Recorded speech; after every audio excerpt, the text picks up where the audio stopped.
I wanted to update my video entitled Keto on Steroids. So this is the version of the ketogenic diet that's very, very strict, and it's for those people that need to drop weight, maybe for a wedding or a situation, or you're at a plateau situation and you need to jumpstart your program, okay? First thing we're gonna talk about is these things right here. They're called carbs. Normally, you would be given a range between 30 to 50 grams of carbs per day. We're gonna bring that down to 5. No more than 5 carbs per day, okay? So, best way to do it is through mainly vegetables. Now, if we take a look at the total carbs, and this is per cup, total carb is 7, and then net carb is 3. So, if you do spinach, all you can do in a given day is do a little more than 1 cup, right? Because you wanna keep it within 5 grams.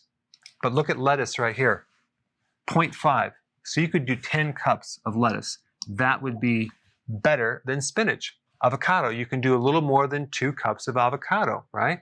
Asparagus, look at that, 0.3. So you can do a good amount of asparagus. Or olives, you can do maybe a little more than 1.5 cups. Mushrooms, you can do several cups. Swiss chard, you could do quite a bit. Zucchini, you can do a couple cups. Arugula, you can do more. Celery, you can do a good amount.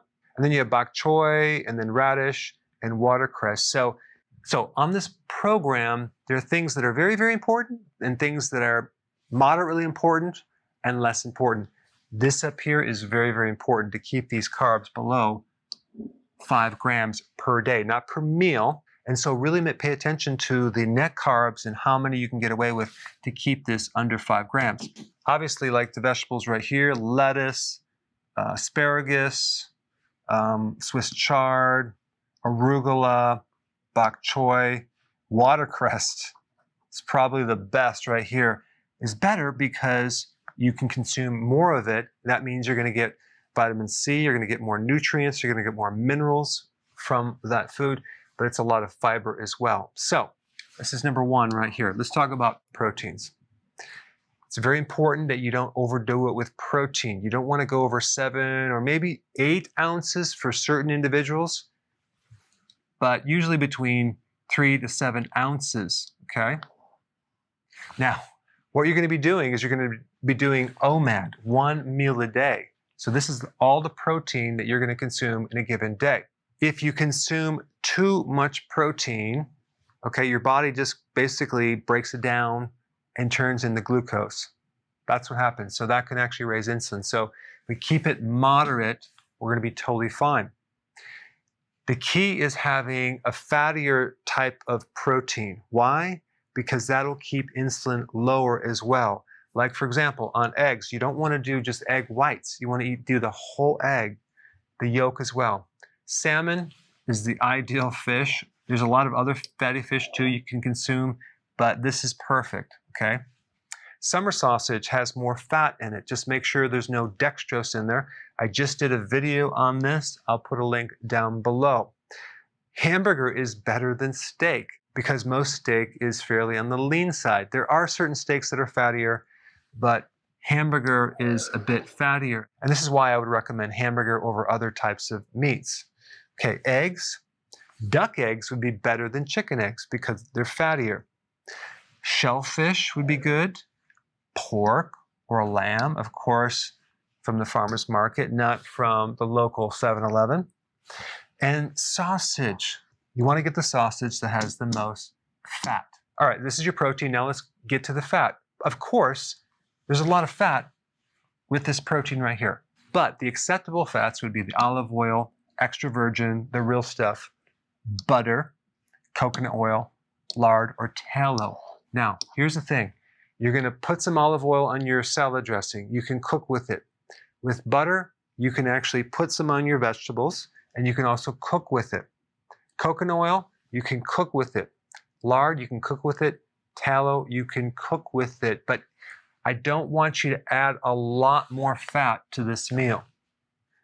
In other words, I don't recommend doing the keto desserts where you're making these fat bombs. Not on this program. Macadamia nuts and pecans. Why?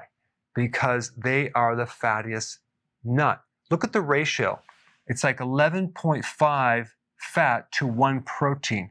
So it's 11.5 times greater in fat than protein. Amazing. Pecan is 7 times greater fat than protein. Now, peanuts actually have the most protein and the lowest fat, but that's a legume. The only thing with these two nuts is you're going to have to look at the carbs, because 1 ounce is about 1.5 grams of net carb. So that has to be added into this calculation right here. And that will kind of tell you the volume of how many of these nuts you can have. Pecans, look at this, 1.3 gram net carb per ounce.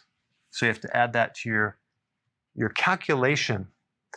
One more fat, but it's really a combination of fat and protein, but it's actually pretty fatty. It's cod liver, not cod liver oil. You can buy it in a can, and it's 5 times as much fat to protein. And you can do this as your fat. You're going to be very, very satisfied. And plus, it has DHA, big time. It has EPA, which are 2 omega-3 fatty acids. It has vitamin D. It has vitamin A. It's going to be extremely satisfying. You probably can consume like a half a can, and that will, you'll be very, very satisfied. Okay, no dairy, too high in carbs, no berries, no keto desserts, no MCT oil. Why? Because your body is going to burn this more than your own fat, and you will be in ketosis, but if your goal is to lose weight, just nix this for right now. Coffee, keep it down to like 1, maybe 2 per day. You can do tea through the day, herbal teas, totally fine. Of course, don't put sugar in your coffee. Electrolytes, very, very important, because you're going to be doing 1 meal a day. And you want to make sure you get all of your nutrients. B vitamins, nutritional yeast is a good source.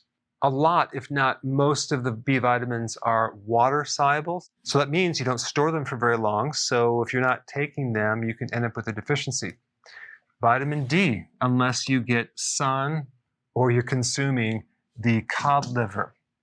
Cod liver oil is a good source of vitamin D. Right, number 5, sea salt. You need between 1 to 1.5 teaspoons per day. So you're going to have to either figure out how to put it on your meal, your 1 meal a day, or even mix it with a little water, slug it down, and then drink some water. Very important, because you're going to need that to prevent fatigue and lethargy and even keto flu. So you're going to do 1 meal a day, and every 2 weeks, you're going to do a 48-hour fast. This is called periodic prolonged fasting. It's going to give your body a huge jumpstart. Now, exercise, okay, twice a week. The exercise should be intense. It should be full body, ideally to the point where you're sweating and you're working multiple muscle groups. And that's your high intensity compound resistant type exercise twice a week. Spread it out. On the off days, you're going to be doing long walks, at least 45 minutes to keep the stress down. Ideally, exercise during your fasting period, maybe like in the morning if you're going to eat at night. It's not an absolute necessity, but if you can exercise in a fasting state, you can really spike that growth hormone. Okay, sleep. This right here is another one of those really important things. You want to go to bed a little bit earlier. I personally go to bed at 9 o'clock, okay? I get up really early, but I like to go to bed at 9. It seems to work. Occasionally, I might even take a little power nap. If you're not sleeping well, you should take some type of sleep aid to assist yourself. I'm talking a natural type of sleep aid. No watching the news. You're going to feel better just from that. In fact, that might make you lose weight just by avoiding that cortisol spike. Keep your stress as low as possible. Pick your friends wisely. Get some new friends. Don't hang around with anyone that is too negative. Sun would be very, very good if there is sun out. That'll be more vitamin D. And also there's other benefits of being out in the sun, as well as being out in nature. Very, very therapeutic. All right, there you have it. This is the keto on steroids. So some people need to work up to this. Some people could just jump right in. It really depends on where you're at and how motivated you are, but this will definitely take your results to a whole new level. Hey, before you go real quick, I have a course entitled How to Bulletproof Your Immune System. It's a free course. I want you to take it, and here's why. Here's you. Here is your environment. Everyone is focused on this over here, avoiding your environment. But what about here? What about strengthening your immune system? That's what's missing. This course will show you how to bulletproof yourself, and so you can tolerate and resist your environment much better by strengthening your own immune system. I put a link down in the description right down below. Check it out and get signed up today.